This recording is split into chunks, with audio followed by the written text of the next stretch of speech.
Well, last month, the Memphis Police Department released body cam footage of an incident there showing the beating of Tyre Nichols. It was another example of an unarmed black man killed by police officers. Joining our conversation this morning and to continue our coverage about this is our racial equity expert, Dr. Rosemarie Allen. Dr. Allen, thank you so much for being with us. Thank you for having me. I want to talk about something that was something we heard about in the initial moments of this video that was released. It was traumatizing for a lot of people to watch this. One big observation was these were 5 black officers who were involved. And a lot of people have been asking the question, does this impact departments across the country when they say they're trying to solve these problems by diversifying their departments and bringing in other black officers to help within this specific job?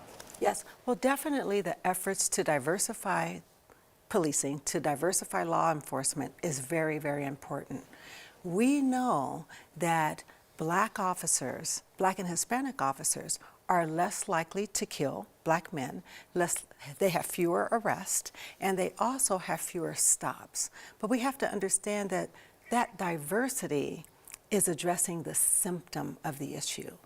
Without addressing the inherent racism that takes place in law enforcement agencies all over the country, we will not be able to make strides. When an officer enters a system that's deeply rooted in systemic racism, then they're more likely to develop the same biases that's upheld by that system. So it must be a twofold process. Right, we can't look at this one case and say, well, it clearly didn't work in this situation. You're right, this is a symptom of a bigger cause, of a bigger root cause there. Absolutely, absolutely. And we also have to look at the history of policing and law enforcement in our country. Today's policing evolved from slave patrols. And slave patrols were developed to hunt down, capture, and return enslaved humans to their masters. They were also created to terrorize enslaved people, to deter revolts, and also to discipline the enslaved, to show that they had dominion over their bodies. And these slave patrols were, they were funded by local governments, and they really gave white people, white officers, dominion and power over black bodies with no accountability for how they were treated.